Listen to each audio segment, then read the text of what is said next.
सबसे ज्यादा मार्क्स का क्वेश्चन आप लोगों को पूछना है। कितने मार्क्स का? अप्रोक्सीमेटली 36। ठीक है, आओ देखते हैं व्हाट इज पार्टनरशिप। पहला सवाल आपके मन में आ रहा होगा, तो सिंपल सी बात सुन लो मेरे छोटे बच्चों, प्यारे बच्चों, सिंपल सा बात सुनो। पार्टनरशिप का मतलब ये होता है जब दो या दो से ज्यादा इंसान, कितने?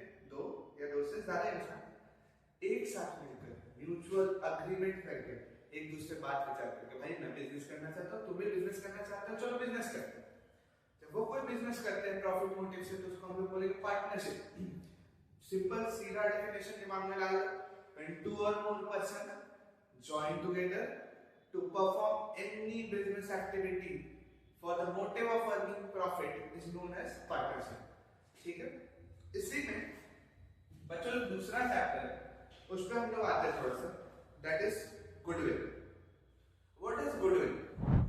गुड का मतलब अच्छा होता है, सबको पता है। What is goodwill? अगर मैं सीधी मतलब में बात करूं, तुम्हें मैं दो ऑप्शन देता हूं, तुम कहां से सामान खरीदना पसंद करोगे और तुम बताने वाले हो। आप लोगों ने एक तरफ देखा है रिलायंस, ठीक है, और एक तरफ है मान लो तुम्हारा आदित्य जनरल स्टोर, ठीक है।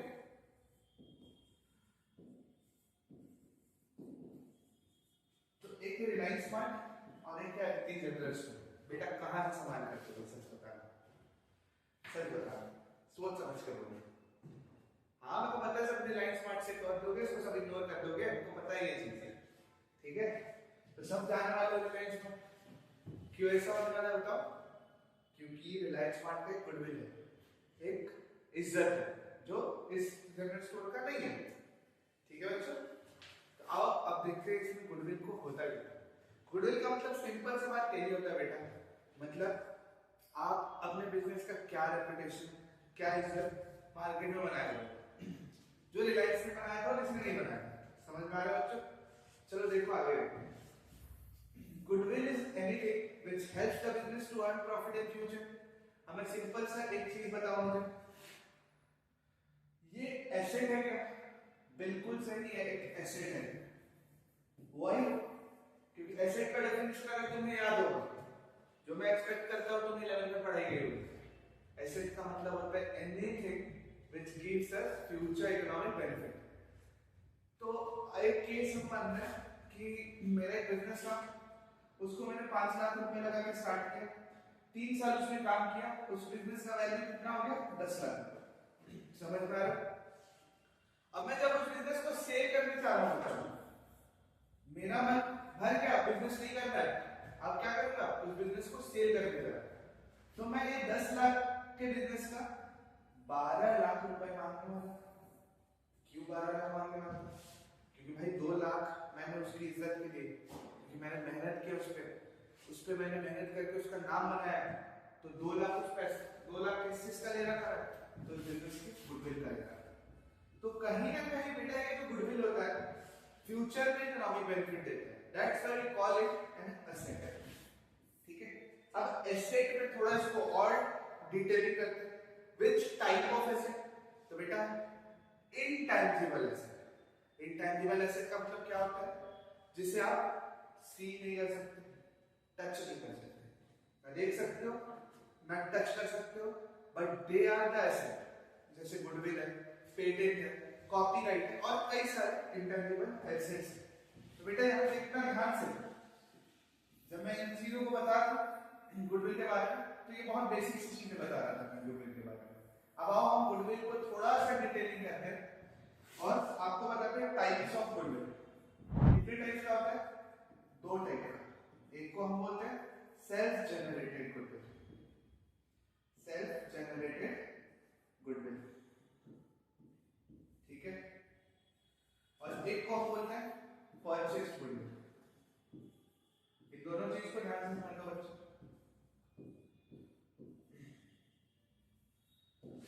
मैंने एक पार्टनरशिप शुरू की जिसमें मैं और आप एक पार्टनर है। हम किससे पार्टनर है? 2 लोग। दोनों ने 1-1 लाख का कैपिटल देकर बिजनेस को स्टार्ट किया,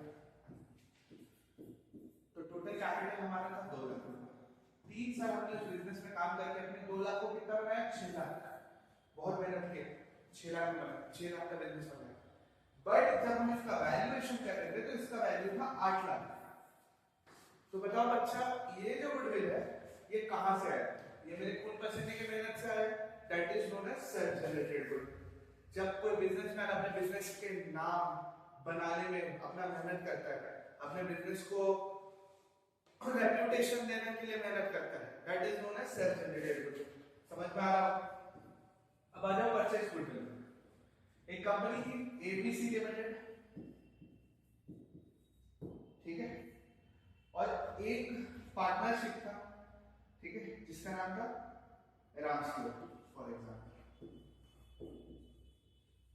तो रामस्टोर ने अपना बिजनेस बंद करने का सोचा और रामस्टोर निकल गया अपने बिजनेस को सेल आउट करने एबीसी लिमिटेड को। अब रामस्टोर ने बताया कि भैया देखो मेरे पास कई सारे एसेट्स हैं। कौन से एसेट्स हैं? तो मेरे पास 2 लाख के फर्नीचर्स है, 2 लाख के कार है, तो मैं सब मिला के मानता हूं कि इनके पास 6 लाख के एसेट है। कितना था? 6 लाख का एसेट था। 10 लाख की लायबिलिटीज, सॉरी 4 लाख की लायबिलिटीज। अगर मैं जनरली बातों में बात करूं तो 4 लाख का लायबिलिटीज एबीसी लिमिटेड को अपने पॉकेट से पे ऑफ करना पड़ता और 6 लाख का एसेट का उनको बेनिफिट होना था। तो बताओ दोनों के बीच का गैप कितना है? That is 2 lakh. तो बिजनेस का वैल्यू कितना होना चाहिए? तो सिर्फ 2 लाख का नेट फायदा हो जाता कंपनी को, 2 लाख वैल्यू होना चाहिए था। पर मैंने एबीसी लिमिटेड को दिया 5 लाख का बिजनेस। बिजनेस का वैल्यूएशन के हिसाब से मुझे 2 लाख मिलना था, पर एबीसी लिमिटेड से कितना लिया मैंने? 5 लाख। अब बताओ इसमें 3 लाख रुपए जो ज्यादा मिले वो क्या है? वो 3 लाख गुडविल के पैसे। और एबीसी लिमिटेड को जो गुडविल मैं डिलीवर कर रहा हूं that is purchase goodwill for that. वो इस चीज के लिए मेहनत नहीं की। मेहनत कौन किया? रामस्टोर खरीद लिया एबीसी लिमिटेड और उसके एग्जेक्ट की मदद से पैसा कमा, that is known as purchase goodwill. तो आज की क्लास में हमें बस इतना समझना था what is self generated goodwill and what is purchase goodwill. अब देखना बच्चों से क्वेश्चन कैसे आता है मैं आपको बता रहा हूं। आपको कुछ एसेट्स दिए रहेंगे और कुछ लायबिलिटीज दिए रहेंगे और आपसे बोलेगा find the amount of goodwill. तो सिंपल सा बात है बेटा, एसेट्स अगर मान लो 10 लाख दे रखा है तो सम टोटल कर लेना, एसेट्स पर में आता होगा। लायबिलिटीज मान लो 4 लाख दिया और बोला कि आपको ये जो बिजनेस है ये आप बिजनेस के अंदर आपको प्री डिटरमाइंड एसेट है, प्री डिटरमाइंड लायबिलिटीज है और एक कंपनी एबीसी लिमिटेड इस पूरे बिजनेस को खरीदेगी। तो अगर उसको एसेट मिलेगा तो उसको लायबिलिटीज भी मिलेगा। तो asset is purely a profit for them. तो ये 10 लाख तो उनको फायदा ही फायदा है, पर जो लायबिलिटीज है वो 4 लाख की है और लायबिलिटीज का 4 लाख भी इनको पे करना होगा क्योंकि जब ये खुशियों में साथ है तो दुख में भी साथ देना होगा। तो 10 लाख का फायदा लेके 4 लाख उनको अपने पॉकेट से पे करना था। तो इनको टोटल बिजनेस का वैल्यू कितना मिल रहा था? तो 10 lakh minus 4 lakh, that is the actual value of business 6 lakh. अब इतना समझ में आ रहा है? अब तुमको क्वेश्चन एक और जगह लिख के दिया होगा कि एबीसी लिमिटेड ने इस बिजनेस के लिए 10 लाख रुपए का पेमेंट किया है, 10 लाख रुपए का पेमेंट किया है। तो बेटा 6 लाख का बिजनेस के लिए अगर वो 10 लाख पेमेंट कर रहा है तो बीच का 4 लाख क्या चीज का दे रहा है? छुपा हुआ है, खोजना ऐसे ही पड़ेगा। दिस इज हिडन गुडविल, हमेशा क्वेश्चन में मिलता नहीं है।